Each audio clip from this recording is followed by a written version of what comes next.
Welcome to Sightings. I'm Tim White. Now, Sightings goes inside Iran and uncovers the truth about a mass UFO encounter in 1976. You will hear from an Imperial Iranian Air Force general, a pilot, and an air traffic controller who have remained silent for more than 15 years. And you will actually see those people play themselves in a unique documentary.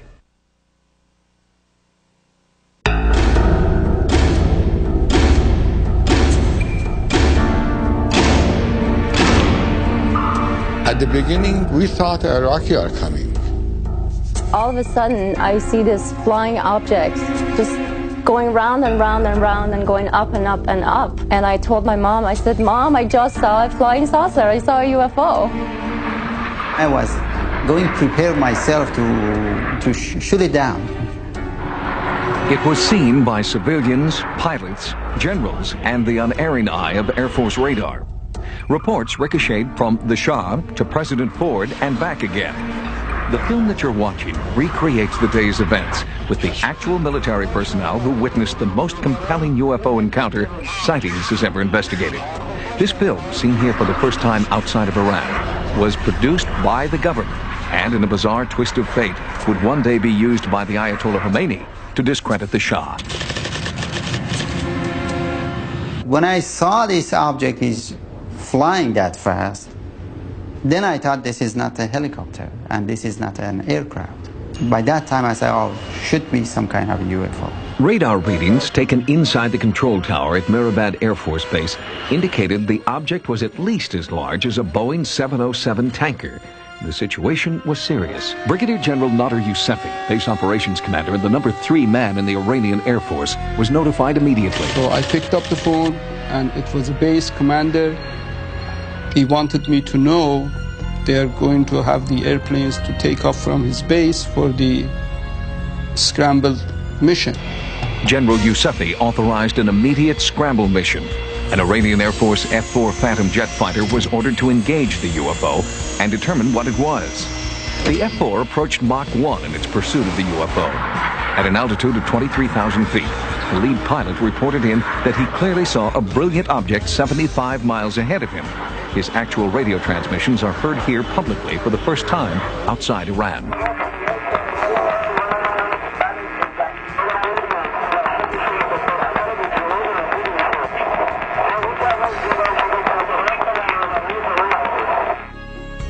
The F-4 was closing fast, but when the pilot got within 10 miles of the UFO, all onboard instruments failed. The F-4 retreated and then came in for a second pass. Again, the instruments failed.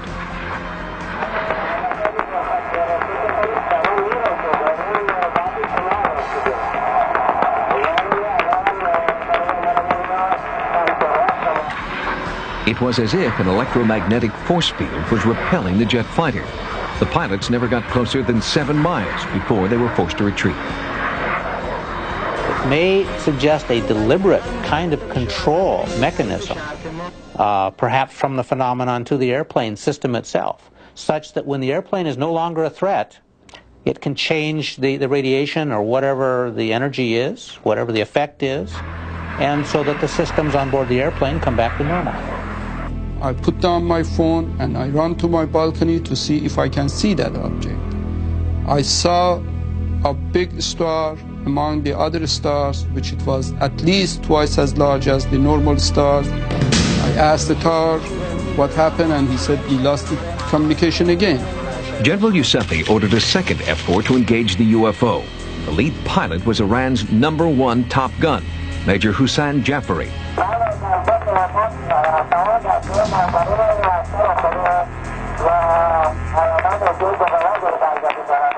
It was around 12 miles. We lost communication and I heard nothing from the pilots. So I was so scared what's going to happen and what happened to the pilots. When the F-4 retreated, communication was inexplicably restored. So I asked from the tower controller to tell them to continue their mission and see if they can get more information from the flying object. Then Major Joffrey nervously reported that a smaller UFO had emerged from the larger one and was trying to engage him. And it was coming toward them. They tried to shut him down. When they squeezed the trigger, it didn't work, and the trigger was inoperative. They couldn't shoot the missiles. The pilots, fearing for their lives, tried to eject, but the eject button jammed. Every backup system was inoperable. We understood that the eject instrument also didn't work. So, in this case, I said to God, oh God, save them. The F-4 had no choice but to go into a negative G-force dive to escape this seemingly hostile UFO. When the fighter jet was 10 miles away from the larger UFO, the smaller craft flew off, and all onboard communication and instrumentation was restored to the F-4. Major Joffrey reported that the smaller UFO appeared to be landing on a mountaintop just southeast of Tehran. This landing was confirmed on the radar by the control tower. Brigadier General Yusufi witnessed it from his balcony. He went down and landed on the ground. And now it is a communication between the mother ship and that small flying object. And it shows the lights between those two. It's connected. While they were landing, the tower was screaming on the phone to me, General, this flying object is following them and is going to land in Mehrabad. It is in the short final, and I see a big, big light with the glaring red, blue, and yellow lights. The so-called mothership tailed the F-4 into Mehrabad Air Force Base and flew low over the runway. As it performed what was described as a low-altitude flyby, power at the Air Force Base went out. That was strange for us, and we asked each other why the power went out for some seconds. Frankly, I don't have any explanation for that, but I will say that there are other cases, well documented, where power has been disrupted on the ground over fairly large areas during UFO presence. After the flyby, the craft roared off toward the west, as if to say, mission accomplished. Search parties were dispatched to the supposed landing site of the smaller UFO, while the tower tried to track the outbound mothership. It was spotted 25 minutes later over the Mediterranean by an Egyptian Air Force pilot. A report sightings was able to confirm with the Egyptian embassy. Then, over Lisbon, Portugal, the pilot, crew, and passengers of a KLM Airlines flight reported seeing the UFO as it sped westward to the Atlantic. That was the last sighting we know of to date. When Sightings continues, part 2 of our UFO investigation, a cover-up went to the highest levels of the Iranian government, and some say Washington knew everything. The American people deserve to know what happened. When the pilots who had encountered a UFO over Tehran returned home, their ordeal was only beginning. They were shocked to see how their UFO confrontation was being distorted and trivialized by a military-controlled press. We knew the capability of the other countries and their airplanes' capabilities. It could be a spy airplane. I really have no idea, but maybe from some other world. The day after the otherworldly encounter over Tehran, it was front-page news in both the Farsi and English-speaking newspapers throughout Iran.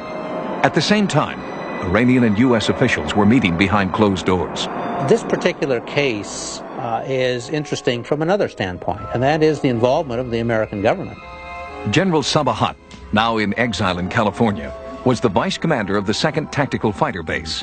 He told Sightings that the day after the UFO event, he attended a top-secret meeting between the Imperial Iranian Air Force and the U.S. Air Force.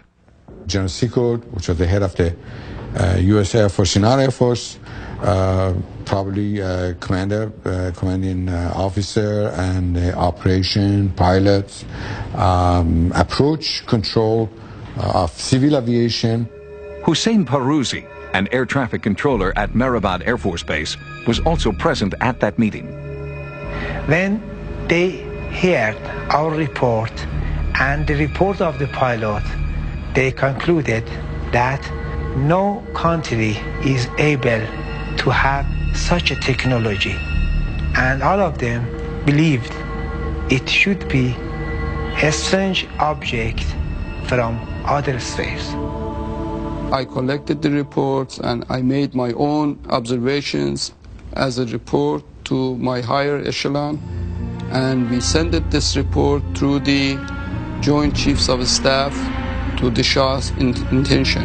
They collect all of those information and send it to the United States by General Secord, because he was the head of the U.S. Air Force in our countries. The secret meetings continued, and rumors of a calculated disinformation program seemed to be borne out by the changing face of Tehran newspaper headlines. Day 1. Day 2. Day 3. Day 4. On day 5, the press reports the entire incident is a hoax. I don't know why the appropriate authority prohibited me to interview with the press or news reporter.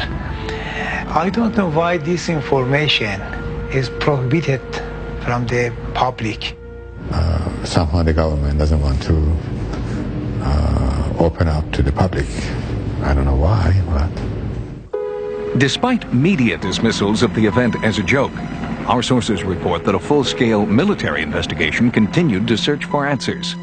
I asked from the pilot of the F-4 to go and to look after that flying object. He knew where it landed. And when they flew and the army personnel, they were in the area, they couldn't see anything. The general who headed that search still lives in Tehran and denied repeated requests for an interview. But others who were present told sightings that no physical evidence of a UFO was found on the mountaintop where so many had reported seeing a small craft landing. However, for the first 3 days after the incident, there were serious electronic anomalies in the area. The beeping sound that was picked up could be one of a number of things. It might be technology. In fact, depending on the frequency stability and interfrequency pulse and other factors like that, it very likely is a technology of some sort, as opposed to a natural phenomenon. And then there is this.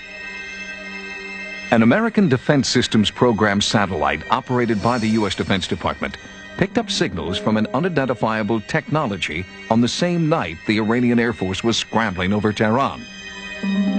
Experts from DSP are revealing this information for the first time. We saw something. The DSP satellite is, in fact, a spy satellite that monitors airspace in military hotspots. On the night of September 19, 1976, the satellite was scanning the skies over Tehran. Here's the event. That's an independent confirmation that an event of some type occurred at that time and place. What it was, we don't know. Sightings asked the experts to explain the meaning of 238 scans, possible SR, but they told us that information was top secret. Right now, all we can do is say, yes, there was something there. Certain agencies, including the CIA, have gone on record as having information on this particular case. In fact, Sightings has obtained these documents from the United States Air Force Security Service that confirm our government's involvement in the UFO investigation. And, according to this Washington Post article, the investigation was still in full force as late as 1979. Now, what does that say? It says that somebody thought this case was very, very important when it happened. Why, after this many years, that's still important, I think is a fundamental question. And the American people deserve to know what happened. Dr. Richard Haynes continues to investigate pilot UFO confrontations as part of his own Project Delta. For the past 30 years, Dr. Haynes has interviewed more than 100 civilian and military pilots who claim to have encountered UFOs.